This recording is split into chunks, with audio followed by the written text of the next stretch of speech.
Hi everyone. So today I'll be reviewing or reacting to a new BBC I documentary on TB Joshua, the late TB Joshua, who passed on in 2021, was under investigation by the BBC I Africa team. This investigation took about 6 months to do. There are three parts. I'll be reviewing just episode one for today, and it's titled The Cult of TB Joshua, Miracle Maker. Let's get into it.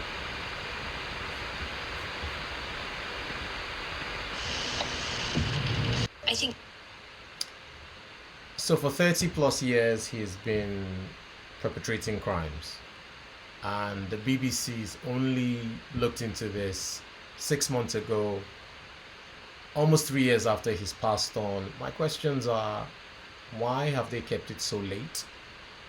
What is the purpose of this documentary? Is it to file charges? The church, which is the Synagogue, Church of All Nations, still exists today, still being run by um, disciples as they are known. Um, I'm sure they have a board of trustees. So, is the plan to go after these people um, who still run the church based on the allegations that have been leveled against the church and against TB Joshua? TB Joshua, like I said earlier, is no longer with us, so he can't be charged, he can't be indicted, he can't go to prison. So why is this happening now? Let's keep watching.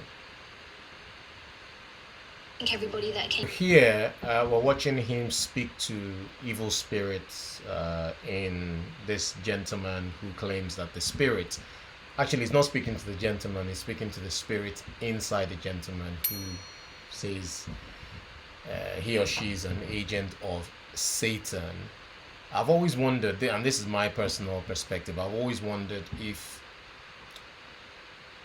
some of this is people who have been paid actors to act this part, and which of it is actually real in terms of him communing with these spirits in these human beings. So is it a bit of both? Is it one way or the other?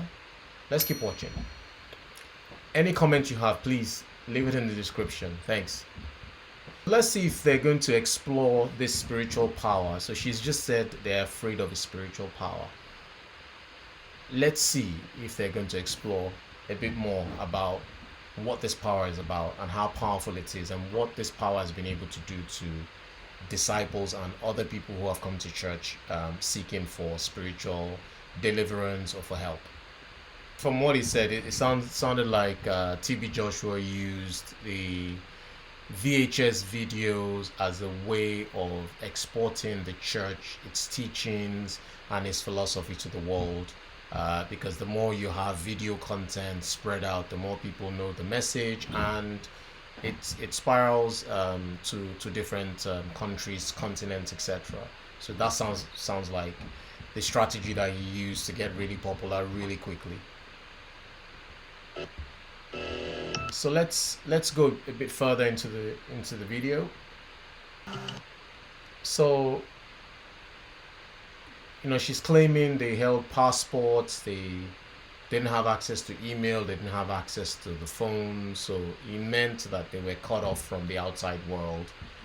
From what she's saying, they couldn't contact anybody else, and they were just in the church doing the church's work. So 2 years later, 3 years later, you left the UK, Germany, France, Namibia to work for nothing in Nigeria. Presumably your feeding and accommodation was taken care of, but what about your visa? Did you come on a work visa when you first came? These are the things I expected the documentary to uncover, to say they came on a religious expedition, or they came to church, they were hired. The Synagogue, Church of All Nations, now got them a work permit to work in the church. But if you get a work permit to work, there will be some kind of salary that will probably be in the application. So these are some areas that it's not just clear to me how somebody can just leave their country, go to a brand new country where they know nobody, to work for a church for 3 years or more without a penny. Um, it's just it's just gray for me. It doesn't add up. All right, okay, I'm gonna close here. For me, the documentary was good. It was a good documentary, but it wasn't complete. It wasn't complete because one, we didn't have any questioning of the people who were interviewed. They weren't really interviewed, they were just giving their own eyewitness account of what happened. I'm not saying they're lying. I'm saying there isn't enough in there for me to be conclusive one way or the other. I don't I don't I'm not saying that their depictions of what happened are not accurate, but I'm saying it's not complete. So there are allegations of mind control, there are allegations of him taking people away completely from their families. They're working for him for 3, 4, maybe even 10 years for free. Uh, I'm struggling to believe some of his concepts.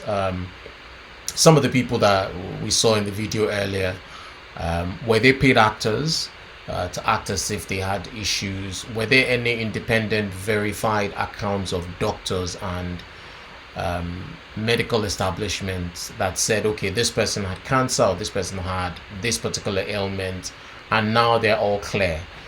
It would have been good if we saw some of that one way or the other to say, okay, these miracles that they're saying that were fake, it's fake because we verified them to be fake, because we know that the people who came didn't have these ailments to start with, because the medical certificates that they brought to the church were forged or they were doctored.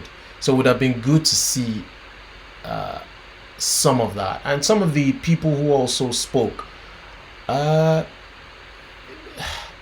yeah, they have this, yeah, they're like victims in a way, but I'm not seeing any personal accountability as well to say I got it wrong. I should have done more research. um, I take responsibility. It's more, everything is on the guy who is no more with us. And what is the purpose of this now? Like I said earlier, there's still a church that still exists till today. Is the plan to go after the remaining disciples who are in the church? Some of the people who spoke uh, on the in this documentary, is the plan to now go after the authorities to do a full scale investigation and possibly close down the church. Again, that can't be done until it's verified.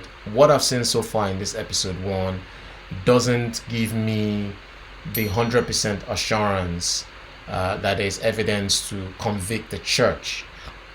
But from what we've seen, there's some disturbing circumstances and there's some disturbing things there. If they stayed there for up to 10 years, but the question is, did they stay there against their will?